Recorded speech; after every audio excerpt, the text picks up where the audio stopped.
दुनिया में दो चीज़ें होती हैं, ज़िंदगी या मौत या खुशी। कि काश मैं चिड़िया होती, मैं जाती, मैं सिर्फ एक दफ़ा उस कब्र को देख लेती, फातिहा पढ़ती। हम वो बदनसीब फैमिली है, इसी रास्ते से मेरे भाई का जो है वो जनाजा हमारे सामने से गुजरा। वो सोचे कि दरिया के एक किनारे पर हम खड़े, दूसरे किनारे पर जनाजा जा रहा है। यानी ये एक ऐसी कहानी है, ये पूरी दुनिया में कहीं भी नहीं। इंसानी हकूक़ के अलमदारों के लिए ये सवालिया निशान छोड़ के जा रहे हैं। इंडिया कितना जुल्म करेगा कश्मीरियों के ऊपर।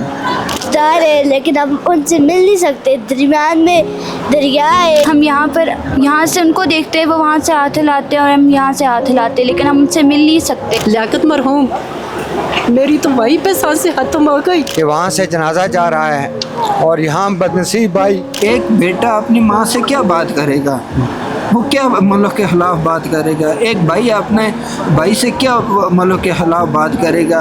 वो हैरियत पूछने के लिए फ़ोन करेगा, उसके बावजूद उनको वो टार्चर किया जा रहा है। बिस्मिल्लाहिर्रहमानिर्रहीम, मैं हूँ आपका मेज़बान सज्जाद मीर और कश्मीर डिजिटल मीडिया की स्पेशल ईद ट्रांसमिशन में आज आपकी खिदमत में हाज़िर हूँ। नाजरीन, आज मैं एक ऐसी कहानी लेके आया हूँ आपके लिए कि मेरे दाएं हाथ पे जो आप एक दरिया देख रहे हैं, ये टोटल 20 मीटर का फासला है और ये कुछ लोगों के लिए सदियों के फासले तक मुहित हो गया है। 90s में अपने वतन की आज़ादी के लिए हिजरत करके आने वाले हज़ारों कश्मीरी जो फैमिलीज़ हैं वो आज़ाद कश्मीर के मुख्तलिफ़ इलाकों में आई हैं और इनके साथ साथ हर एक घर में एक दुख है। आज जो फैमिली हमारे साथ यहाँ कैरन में मौजूद है कि जिनका गांव घर बिल्कुल दरिया के उस तरफ सिर्फ 20 मीटर के फासले पे है और ये फैमिली यहाँ पे बैठी है। ये क्यों बैठी है और इस फैमिली के साथ क्या कहानी है, आज ईद के दिन हम आपके लिए यही वो दुख भरी कहानी लेके आए कि जो लोग हम यहाँ आज़ाद कश्मीर के अंदर आज ईद सेलिब्रेट करें, वहाँ इन लोगों को याद रखें कि ये लोग किस दुख और किस कर्ब से गुजरे हैं। आइए मेरे साथ और इस ख़ानदान की इस दुख भरी कहानी को सुनिए।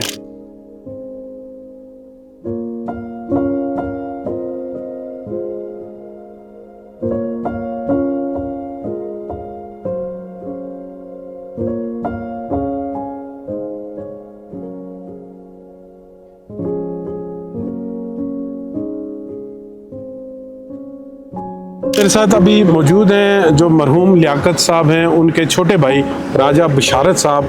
और राजा बशारत साहब से पूछते हैं कि इस सारे अरसे में किस तरीके से उन्होंने फैमिली को सहारा दिया और किस तरीके से वो उन्होंने इन दुखों को कम किया। अपनी जो इनकी वालदा हैं वो भी उस तरफ हैं, वो भी आज इन्होंने काफ़ी कोशिश की, लेकिन हिंदुस्तान ने जो आर्मी है यहाँ पे उसने उनको लोगों इनके रिलेटिव को नीचे नहीं आने दिया। बशारत साहब, आप बताएं पहले तो वालदा के बारे में बताएं कि उनसे रब्ता होता है, उनसे कोई बात होती है, उनसे अपना कोई दुख सुख आप शेयर करें। हम वो बदनसीब फैमिली है, ये आप हमारे सामने देख रहे हैं। इसी रास्ते से मेरे भाई का जो है वो जनाजा हमारे सामने से गुजरा, यहाँ हमारे सामने उसका गुस्ल दिया, जनाजा हमारे सामने पड़ा, कफन पे लिपटी हुई लाश हम इधर से देखते रह गए। इंडिया कितना जुल्म करेगा कश्मीरियों के ऊपर। बनान अल मसरूस का जो वाक़या हुआ उसके बाद हमारा जो है सोशल रब्ता, इंडिया ने उन पर पाबंदी, इधर से कोई भी कॉल जाती है उनको टार्चर किया जाता है। जो आपके रिश्तेदार हैं, जो हमारे रिश्तेदार हैं, अच्छा। हर कश्मीरी की ये कहानी है। जो इधर महाजर है वो अगर आपने किसी भी रिश्तेदार को यहाँ से कॉल करेगा वो उसको पूछताछ होती है, टार्चर करते हैं। एक यानी मॉनिटरिंग पे वो रखा हुआ है। एक बेटा अपनी माँ से क्या बात करेगा, वो क्या मुल्क के ख़िलाफ़ बात करेगा। एक भाई अपने भाई से क्या मुल्क के ख़िलाफ़ बात करेगा। वो हैरियत पूछने के लिए फ़ोन करेगा, उसके बावजूद उनको वो टार्चर किया जा रहा है। और सोशल मीडिया पे भी पाबंदी है।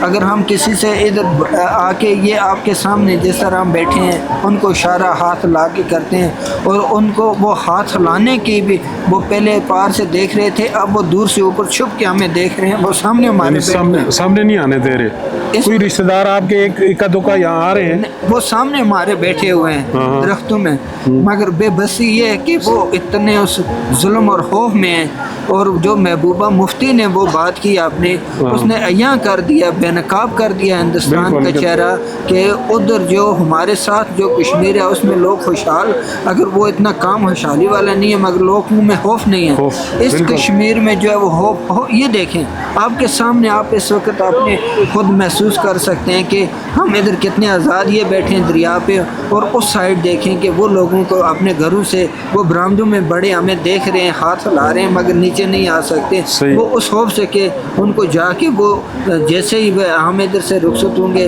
वो थाने में उनको वो पोस्टों में बुला लेंगे, टार्चर करेंगे। नाज़रीन, ये एक बात आपसे शेयर करनी है कि ये फैमिली यहाँ पे बिल्कुल आज़ादाना तौर पे बैठी है। आप देख लें इस तरफ कोई पुलिस फौज कोई रोक रुकावट नहीं है, लेकिन इनके रिश्तेदार ये पार मुख्तलिफ झाड़ियाँ हैं यहाँ उनमें छुप के इनको देख रहे हैं। वो सामने नहीं आ पा रहे इस डर खौफ से कि अगर वो सामने आ गए तो बाद में पुलिस उनको बुलाएगी थानों में या फौज उनको पोस्टों पे बुला के टार्चर करेगी।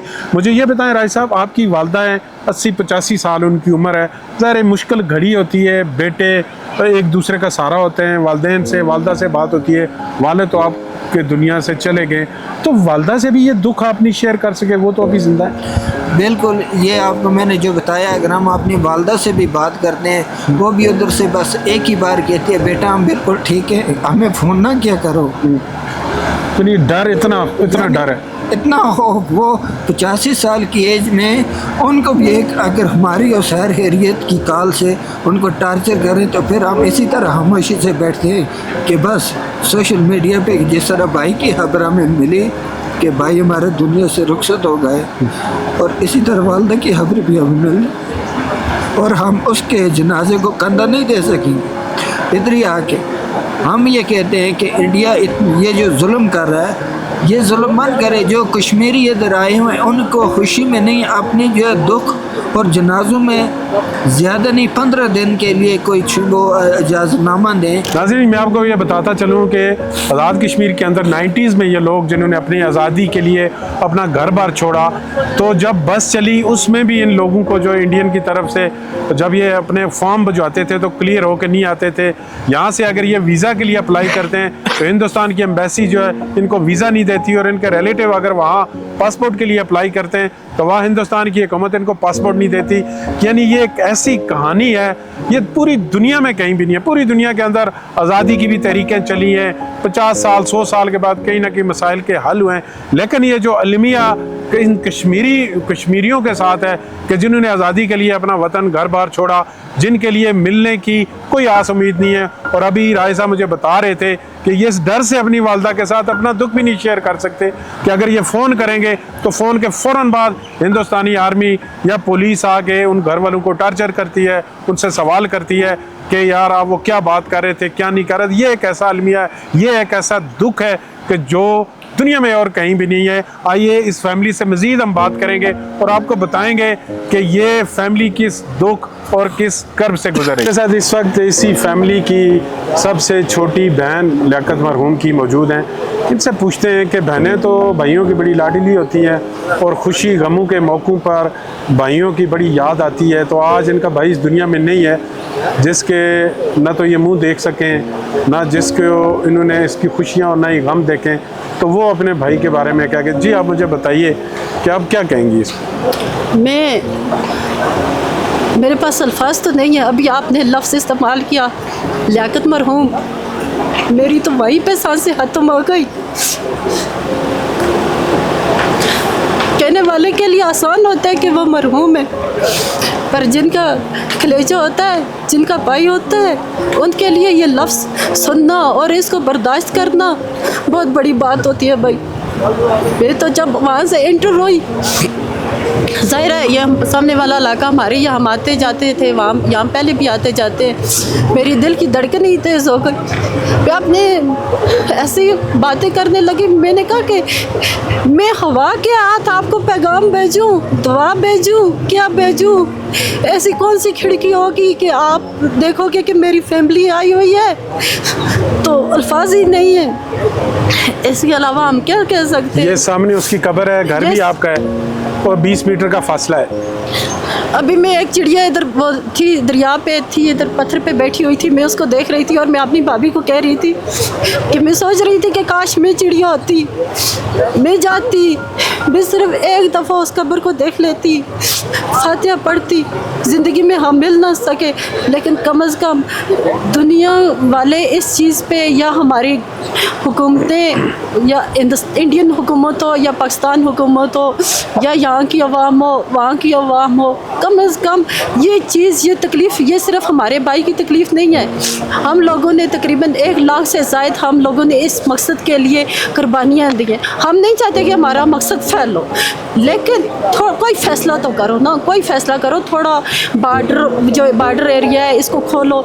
कम अज़ कम वही वाली बात है कि हमें खुशी में आप मिलने नहीं देते, ठीक है, खुशियाँ कोई बात नहीं है, खुशियाँ हम बर्दाश्त कर लेते, लेकिन दुख तकलीफ़ें जो होती है ना, मैं आपको क्या बताऊँ। मेरे साथ मौजूद है लियाकत मरहूम के एक और भाई, और हम इनसे पूछेंगे अपना। राही साहब, आप मुझे ये बताएं कि जब ये 90s में आप सारे लोग निकले, आपकी उम्र क्या थी, और लियाकत साहब और आपकी वालदा कैसे पीछे रह गए थे? आउज़ुबिल्लाहि मिनश्शैतानिर्रजीम, बिस्मिल्लाहिर्रहमानिर्रहीम। आपका पहले मैं शुक्रिया अदा करता हूँ कि हमारे ये गम की जो हमारे डेढ़ महीना गुजर गया, आप आज ईद पे भी हमारे साथ हमारा गम शेयर करने के लिए पहुँचे। आज ईद का दिन है। लोग, दुनिया में 2 चीज़ें होती हैं, ज़िंदगी या मौत या खुशी, लेकिन कुछ खुशियाँ तो इंसान को दुनिया में मिलती हैं और कुछ गम परेशानियाँ जो दुनिया में वो कभी ख़त्म नहीं होते हैं। हम कश्मीरियों की बदनसीबी है कि हम 11 अक्टूबर 1990 में हिजरत की, और मेरा ये छोटा भाई, मुझसे छोटा भाई था, ये मेरा भाई भी नहीं था, मेरा दोस्त भी था। हम दोनों भाई इकट्ठे क्लास में, यानी एक साल 2 साल का फ़र्क था। तो हम वो कुपवाड़ा, डिस्ट्रिक्ट कुपवाड़ा हमारा लगता है केरन के साथ, वो इलाका मतलब हमारा जो केरन का इलाका है, इसका डिस्ट्रिक्ट कुपवाड़ा है। उस वक्त मेरी यही 16 साल की थी और वो कुपवाड़ा में चले गए थे। वहाँ मेरे चाचा थे, मैं इसमें मतलब सरकारी मुलाजिम थे, तो वो उनके साथ थे। तो जब हमारे गांव में अफरा तफरी इंडियन आर्मी की तरफ से हुई, हम छोटे बच्चे थे, हम डर गए। रात को हमारे घरों में हम छोटा पेशाब जो है बाहर घर से नहीं कर सकते थे, बच्चियां बाहर नहीं निकल सकती थी। तो हमारे वालिद साहब गांव के बड़े थे, उनको थ्रेड मिल गया था कि भाई किसी भी सूरत इनको अटैक करेंगे। तो हम खौफ में आ गए। तो हमने हिजरत जब 11 अक्टूबर 1990 में की, तो ये छोटा भाई हमारा पार रहा। फिर इसने वहाँ मेहनत की और तहसीलदार पोस्ट पर पहुंचा, लेकिन किस्मत ने हमारा साथ नहीं दिया। आप किस क्लास में थे जब आए? हम उस वक्त मैं मैट्रिक पास कर बैठा था। मैं टीचर, यानी मेरी सिर्फ 1 मिनट अपॉइंटमेंट हुई थी, मैं टीचर लगा था। अच्छा।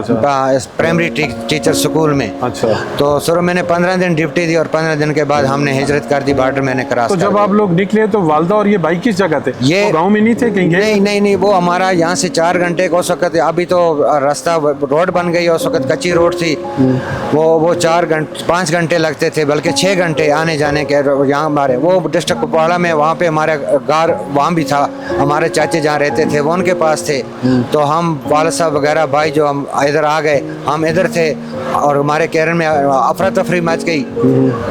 फौज के डर खौफ पै गया लोगों में, बच्चों में। तो हमने कुछ समझ नहीं आई, हमने बॉर्डर क्रॉस कर दी। हमने सोचा कि आज़ादी मिल जाएगी और हम अपने घरों को वापस चले जाएंगे, लेकिन आज 75 साल तो ये एक हो गए और 35-36 साल हमें हो गए इसी आस में कि हम कब वापस अपने घर जाएंगे। मैं अपने भाई की क्या कहूँ कि वहाँ से जनाजा जा रहा है और यहाँ बदनसीब भाई, हमारी फैमिली, हमारे कज़न, हमारे अंकल, हम 8 अंकल हमारे यहाँ पे हैं। हम सब यहाँ पर पूरा ख़ानदान तकरीबन 1000 आदमी हैं, लेकिन वहाँ पे ना हम भाई, ना हमारा कोई अंकल, ना हमारा कोई कज़न उस जनाजे को हाथ दे सका। और वो उस किनारे इतना जुल्म है। मैंने कल इंडिया के एक मीडिया पे देखा कि मुसलमानों पे मोदी के आने के बाद इतना जुल्म है कि वो उस किनारे से यहाँ नज़र भी नहीं दे सकते थे, लेकिन हम इधर से हाथ हिला रहे थे कि कोई हमें आगे से हाथ से इशारा दे कि ताकि हमारे दिल को सहारा मिले। लेकिन आपको क्या बताएं कि आज ईद का दिन है, हमारे साथ क्या गुजर रही है ये हमारी फैमिली जानती है, ये हमारा ख़ानदान जानता है। हम दुनिया को ये अपील करते हैं कि खुदारा क्या कसूर किया कश्मीरियों ने, हमने अपने घर बार क्यों छोड़े। मेरे साथ इस वक्त मौजूद हैं इस फैमिली के सबसे बड़े भाई राजा निसार साहब, जो कि 9 भाइयों में सबसे बड़े भाई थे। इनका एक भाई जब 90s में इन्होंने अपने वतन की मोहब्बत में और आज़ादी के लिए जब हिजरत की, तो एक भाई इनकी वालदा और चचा ये सामने मेरे पीछे जो आप गांव रह गए देख रहे हैं, यहाँ पे रह गए थे, और ये सारी बाकी फैमिली जो आज़ाद कश्मीर में आ गई थी। तो गुज़श्ता मई में जो अप्रैल में ग़ालिबन आज से एक माह कबल पहले इनका जो भाई थे छोटे, वो वहाँ पे नायब तहसीलदार थे, उनकी डेथ हुई है और उसका जनाजा ये लेके आए। बिल्कुल ये अगर सामने देखें, ये दरिया के उस किनारे पे उन्होंने रखा और ये सारी फैमिली यहाँ पे आई। यहाँ दरिया के इस किनारे खड़े होके उन्होंने अपने उस भाई के आखिरी दीदार किया। ये एक ऐसा अलमिया है, खुशियों में तो ये शरीक नहीं हो पाते, गमों में भी ये शरीक नहीं हो सकते। आइए हम इनसे सुनते हैं कि ये असल कहानी कहाँ शुरू हुई और इसका अंजाम क्या होगा। राय साहब, आप मुझे बताएंगे सबसे पहले तो अल्लाह आपके भाई को गरीक रहमत करे। आज बड़ा दिन है, या कश्मीर के अंदर एक कल्चर है कि लोग आते हैं, कब्रों पे आते हैं। आप यहाँ आज उसकी कब्र जो सामने है उसकी फातह के लिए आए, तो मुझे बताएं ये क्या कहानी क्या है ये सारी। आज ईद का दिन है, तो हम ये कहानी मैं बता तो नहीं सकता, लेकिन क्या करें। हम 1990 में जब हिजरत करके हम आज़ाद कश्मीर में दाखिल हुए, तो मेरा ये भाई जो पिछले अप्रैल में 25 तारीख को इस दुनिया फ़ानी से रुखसत हो गया। हम भाई पूरी फैमिली, चाचे, मामे, मासी, फुप्पो, सब लोग हम यहाँ थे। और वो जनाजा लेकर जब हमारे सामने पहुँचे तो ये हम बर्दाश्त नहीं कर सकते थे। आप खुद सोचें कि दरिया के एक किनारे पर हम खड़े, दूसरे किनारे पर जनाजा जा रहा है, वो भी मेरे से छोटे, 4 नंबर मुझसे छोटा था। वो हमसे 48 साल उसकी उम्र थी, छोटा भाई था। उसकी शक्ल आज भी मेरे सामने घूमती है। मैं भाई को कैसे अलविदा करता। ये खूनी लकीर जो हमारे बीच में है, इस खूनी लकीर ने हमारे सब कुछ बर्बाद कर दिया है। मैं अपने भाई को आखिरी दीदार भी ना कर सका। मेरे सब भाई, मेरे चाचे, मेरे रिश्तेदार, पूरे हम तकरीबन 1000 आदमी उस वक्त इधर जमा था, कोई भी उसका दीदार नहीं कर सकता था। वो जनाजा हमारे सामने से उठा कर लेकर जा रहे थे, लेकिन हम सिर्फ ऐसे इधर उसको हाथ हिलाकर यही कह सकते थे, अलविदा लियाकत, अलविदा। तो उसकी कब्र ये सामने किस जगह पर, कहाँ पे ये हमारे आपको नजर आ रहा होगा, ये गांव केरन नाम है इस गांव का। ये सामने हमारे सामने ऊपर गांव है। अच्छा। उसके रिश्तेदार वहाँ जहाँ उसने शादी की थी, उसके ससुराल वाले हैं, तो वो भी हमारे रिश्तेदार थे। तो उसने शादी की थी वहाँ ही, फिर उसकी कब्र उन्होंने बनाई। सही है। जो कब्र जब तो इस कब्र में उतारने के लिए भी जब भाइयों का कंधा ना हो, अपने रिश्तेदारों का कंधा ना हो, चाचों का कंधा ना हो, तो आप खुद महसूस करें उस वक्त हम पर क्या बीती होगी। आज बड़े दिन की ईद का दिन है। हम ईद पर लियाकत की कब्र पर हम ये समझते हैं कि हम उसकी कब्र पर आकर फातिहा पढ़ने आए हैं। मेरे साथ मेरी पूरी फैमिली आई हुई है इस वक्त, मेरे कज़न है साथ, मेरे चाचा है साथ, सब लोग हम इस वक्त उसकी कब्र पर फातिहा पढ़ने के लिए आए हैं। क्योंकि कश्मीर में हम लोगों का एक कल्चर होता था, जब ईद वाला दिन होता था तो हम सब लोग सवेरे उठकर अपने जो भी हमारे लोग वफात पा चुके होते थे उनकी कब्रों पर जाते थे, फातिहा पढ़ते थे। लेकिन आज मैं आज़ाद कश्मीर में हूँ, मेरे भाई की कब्र मकबूजा कश्मीर में है, मेरे सामने है। सामने पार आप गांव, मेरा गांव केरन है, सामने देख रहे होंगे, लेकिन मैं उसकी कब्र को बोसा भी नहीं दे सकता, उसकी कब्र को देख नहीं सकता। राइस साहब, अच्छा इस पे आते हैं। नाजरीन, आप ये आज क्योंकि ईद है और आप घरों में बैठे ईद सेलिब्रेट कर रहे हैं, एक लम्हे के लिए इस फैमिली के दुख को महसूस करें कि जिनके भाई की कब्र यहाँ से सिर्फ 20 मीटर के फासले पे है और ये सारी फैमिली यहाँ पे बैठी है, ना उसके जनाजे में शिरकत कर सकी, ना उसकी खुशियों में शिरकत कर सकी, ना ही उसका आखिरी दीदार कर सकी, और इस वक्त उसकी कब्र तक भी यानी नहीं पहुंच सकते, सिर्फ यहाँ से बैठ के देख रहे हैं। आप एक लम्हे के लिए ये ज़रूर सोचिएगा कि आज़ाद कश्मीर के अंदर ऐसी हज़ारों फैमिलीज़ हैं, हर फैमिली के अंदर यही दुख और यही कहानी। हुकूमत पाकिस्तान से ये अपील करता हूँ कि खुदारा हम कश्मीरी लोगों को थोड़ा इतनी इजाज़त दे, जब कश्मीर का मसला हल हो जाए वो एक अलग टॉपिक है, वो मुज़ाकरात शुरू करें। जब ईरान अमेरिका मुज़ाकरात कर सकता है तो हिंदुस्तान पाकिस्तान क्यों नहीं कर सकते? कश्मीरियों पर रहम करो, कश्मीरियों को आपस में मिलने दो। ये चलो खुशी में हम अगर शरीक ना हो सके, चलो हम हमारी जो जनाजे उठते हैं या इधर उठते हैं, चलो हम उनमें तो शरीक हो सकें। मेरे साथ मौजूद हैं इस वक्त डॉक्टर उसामा, और इनके चचा थे जिनकी पिछले माह वहाँ पे जो वफ़ात हुई है, तो इनसे बात करेंगे, पूछेंगे, क्योंकि ये बिल्कुल दरिया के इस पार्ट में हम खड़े हैं, 20 मीटर का इसका बिल्कुल फासला है, सामने इनका अपना गांव है, तो इनकी क्या फीलिंग्स हैं या इस पे ये क्या कहना चाहते हैं? जी, सबसे पहले तो कश्मीर डिजिटल के प्लेटफॉर्म को शुक्रिया कि आप हमारी आवाज़ बने। उसके बाद जैसा कि आपने बताया कि मेरे चाचा मरहूम अभी पिछले महीने उनकी वहाँ पे वफ़ात हुई और काफ़ी वो इशू मीडिया पे हाईलाइट भी हुआ। अभी आप देखें, अगर देखने में ये आपको चंद फुट या चंद मीटर नज़र आएंगे, लेकिन ये हमारे लिए एक सदियों की मुसाफत है। ये खामोश सारा इलाका, ये दरिया की लहरें, ये हमारी उस गम के, ये हमारा मातम की उसकी जो कैफियत बयान कर रहे हैं कि हम आधे उधर हैं, हम आधे इधर हैं। उसके पहले भी आपने ये सारा कुछ देखा जो हमारे साथ हुआ, और अभी इसमें मज़ीद यह है कि जितनी भी इंसानी हकूक़ की बुनियादी तंजीमें हैं, जिसमें यूनाइटेड नेशंस हैं, IUM है, जिसमें पाकिस्तान की हुकूमत, हिंदुस्तान की हुकूमत, इंसानों से हमारी एक गुजारिश है, और वो ये है कि एटलीस्ट अगर हमें खुशी पे नहीं मिलने दिया जा रहा ना, तो जब हमारा कोई गमी हो ना, हमें उस वक्त ये गवर्नमेंट कोई मैकेनिज़्म डिवाइस करे, बैठ के आपस में बात करें कि अगर करतारपुर राहदारी से बात हो सकती है तो बराए मेहरबानी हम जैसे लोग जो बिछड़े हुए हैं उनके लिए कुछ मैकेनिज़्म डिवाइस करें कि एटलीस्ट हम जब हमारी एक दूसरे की गमी हो तो हम जाके उधर एक दूसरे से हम बांट सकें, तो यह हमारे लिए काफ़ी बहुत ज़्यादा रिलीफ होगा।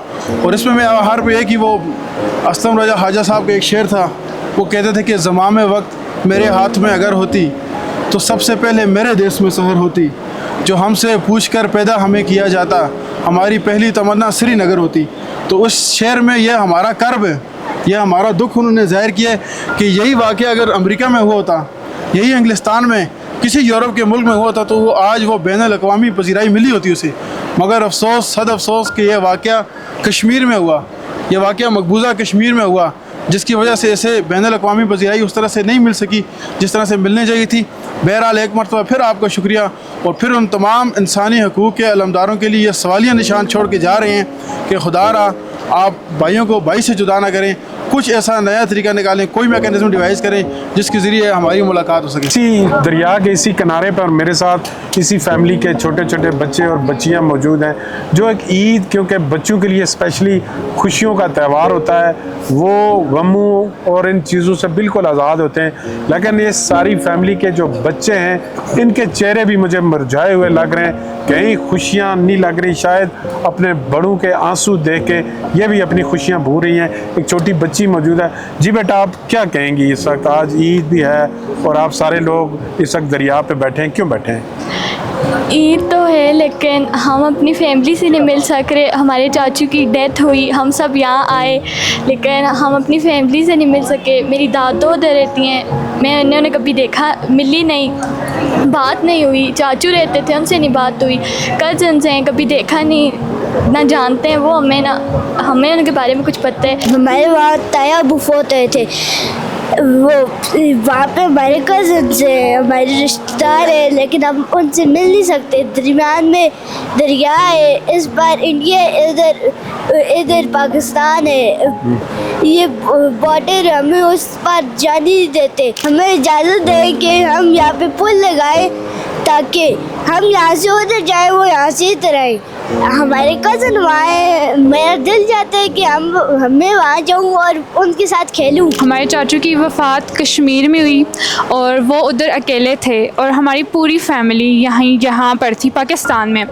सबसे ज़्यादा दुख की बात ये इंडिया और पाकिस्तान की बॉर्डर है, ये बंद रास्ते हैं जिसकी वजह से हम उधर जा नहीं सकते। इवन कि हम उनके साथ कॉल्स पे भी बात नहीं कर सकते। हम लोग ना मैसेज कर सकते हैं, ना उनको देख सकते हैं, कुछ भी नहीं कर सकते। और सबसे ज़्यादा दुख की बात ये अपनों से दूरी। और हम लोग चाहते थे कि हम जाएं कश्मीर, उनकी आखिरी रसूमात अदा करें, लेकिन ये बंद रास्ते, ये दिलों की जुदाई, ये इस वजह से हम लोग उधर जा नहीं सके। मैं उस कश्मीर में, जम्मू कश्मीर में मेरे ताबू की डेथ हुई थी। हम लोग यहाँ आए थे ईद पे उनकी कब्र पे फातिहा पढ़ने के लिए। यहाँ पे हमारे कज़न्स नहीं है, वो कज़न जो कश्मीर में, हमने ना आज तक कभी उनको देखा, ना उनसे कभी बात होती है।